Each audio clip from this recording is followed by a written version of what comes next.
Hi. A few people have been asking about NPCs and what constitutes a good NPC and how should you go about writing up an NPC and that kind of thing. So today I'm going to talk about NPCs. So the core book is a little bit thin in terms of guidance on NPCs and what makes a good NPC. The Lore Master character section is 4 pages long. Seems to end a little bit abruptly in my opinion. It's got a few useful bits of advice about Lore Master characters as obstacles, setting the attribute level for a named NPC and then using traits to kind of flesh them out and keeping things simple really.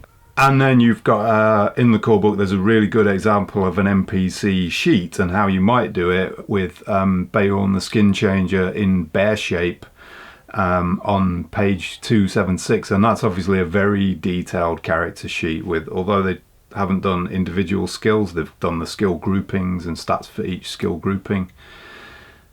And it's a lot of work to kind of put all of that together for one NPC. Obviously with it being Beorn, there's maybe a good reason for doing that with a big name character like Beorn. But you're going to be creating and role-playing a lot of NPCs during your campaign. You need a lot of characters out there in Wilderland, in Middle-earth, to populate those regions and bring places to life. So it's not really sustainable to have that approach for every single NPC that you're ever going to have in the game. NPCs bring colour and life to the regions, the locations, the big events of a campaign, and they are there to serve a purpose. So they're often there to entertain the player characters in some way. They are often there to inform and educate the player characters about something, and they provide a point of interaction for your player characters to interact with the game world through those NPCs. And for you, the Lore Master, the GM, they provide you with a mouthpiece. They are your mouthpiece, really, for your campaign and the stories that you're preparing and implementing. Those big plot lines are acted out by the NPCs that are under your control, under your command to go out into the game world and do whatever it is they're there to do. And my approach is always to put story before any other consideration really. So the starting point for me is, what's the purpose of the NPC? What are they there to do in the storyline at that moment? And are they there to simply give the player characters some information? Are they there to inspire the player characters to take action? Are they there to confuse the player characters and give them something to think about and talk about and work out? Are they there to mislead the player characters? Mogdred in 2948 is a really good example of a clear purpose for an NPC. So he steps into the folk moot in Rosgabel and creates a complete distraction from the kind of nitty-gritty of who wants what and new arrivals in the woodman culture.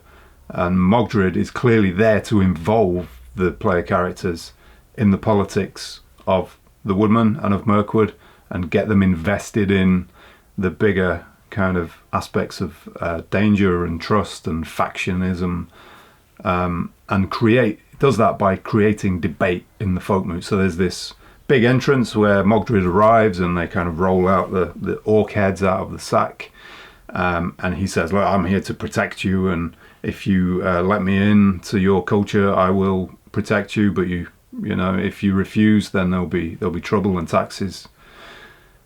And then there's a vote in the folk moot.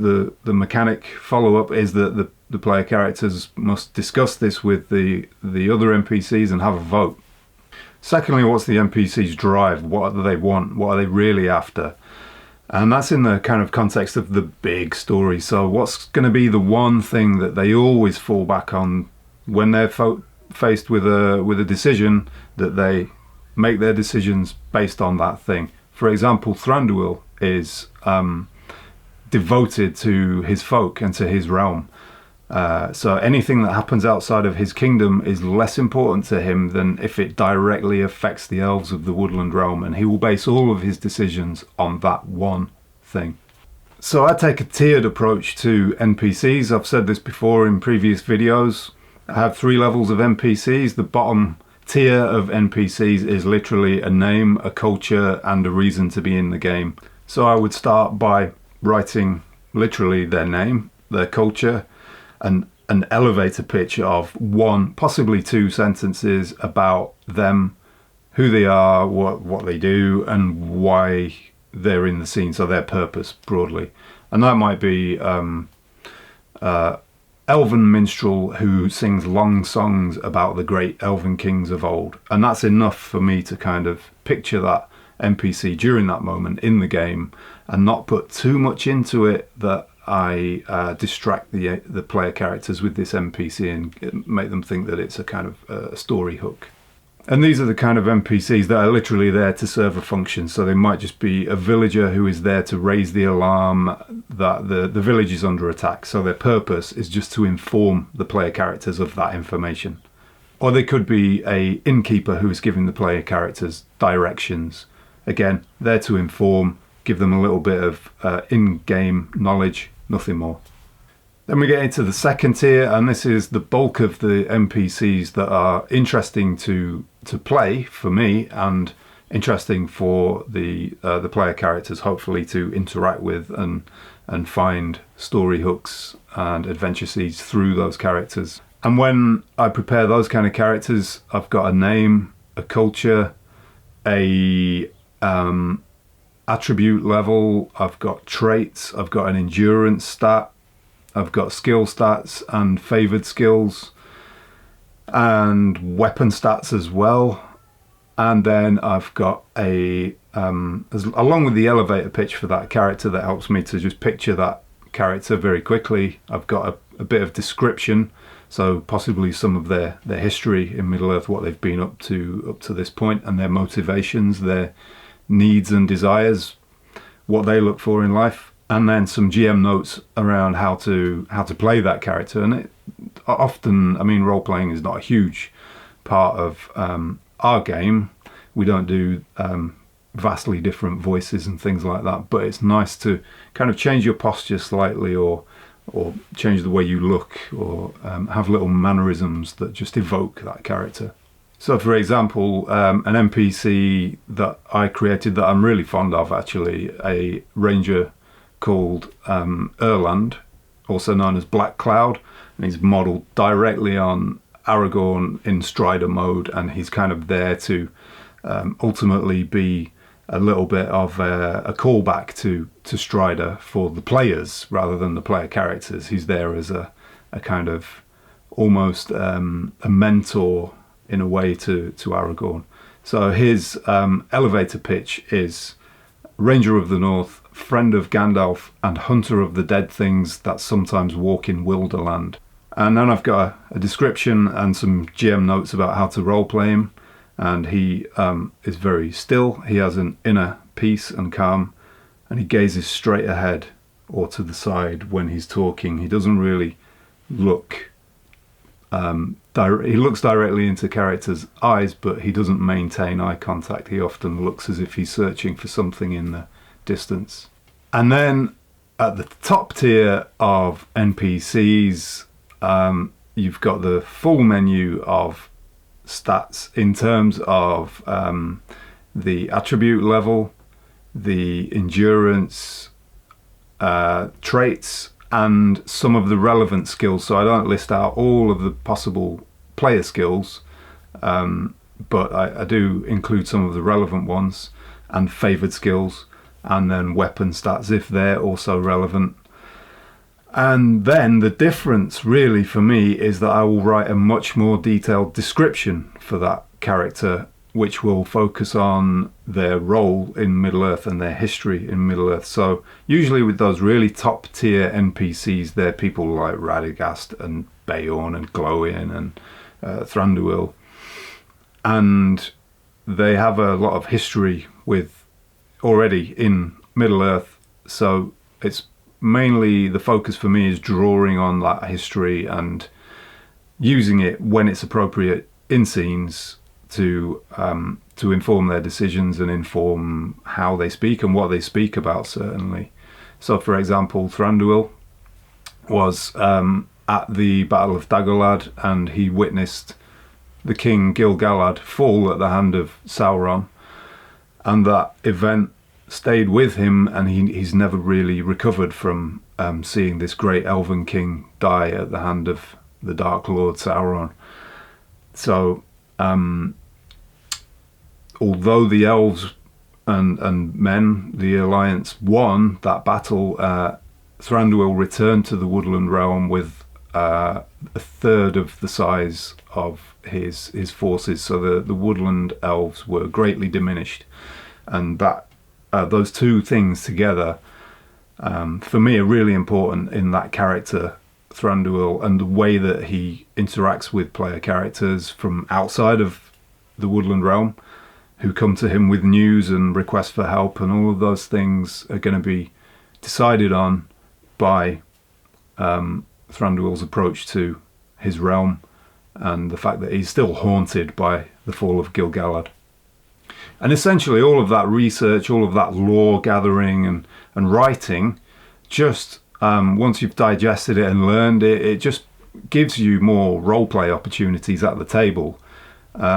It's only a small amount of work, and I mean, let's be honest, we're here playing the game because we love Middle-earth, so it's nice to kind of delve into those characters in more detail if you want the meeting between them and the player characters to have importance and significance in your game.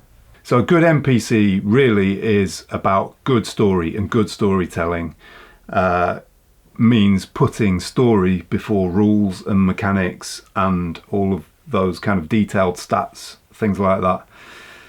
So work out what the purpose of the character is and make that the jumping off point for the character concept. If you're coming up with a new NPC, what's their purpose? And that's your starting point. And from there, think about what it is that drives them, what they really want, and make that a singular thing. And then from there, kind of traits and stats and things will become really apparent to you. And work out what's going to make the players engage with this character and interact with this character. Why should they care about this character?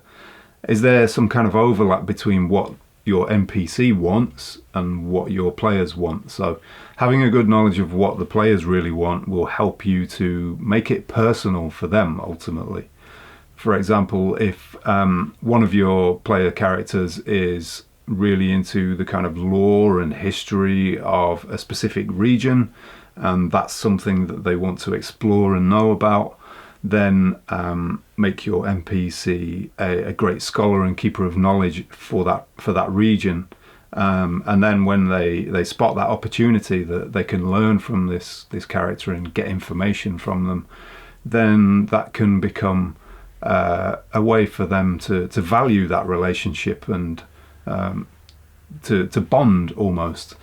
And if you have a character who is really into the idea of learning magic in some kind of way, then you can present NPCs that you've crafted that have some element of that, or give them the opportunity to explore that and pursue ultimately their single drive.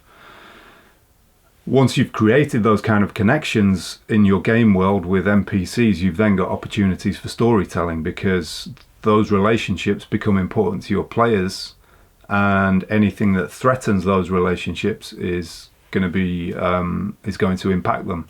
So you can put one of those characters under threat, and you're going to be pretty sure that your players are going to involve themselves in that process and get into that bit of the story.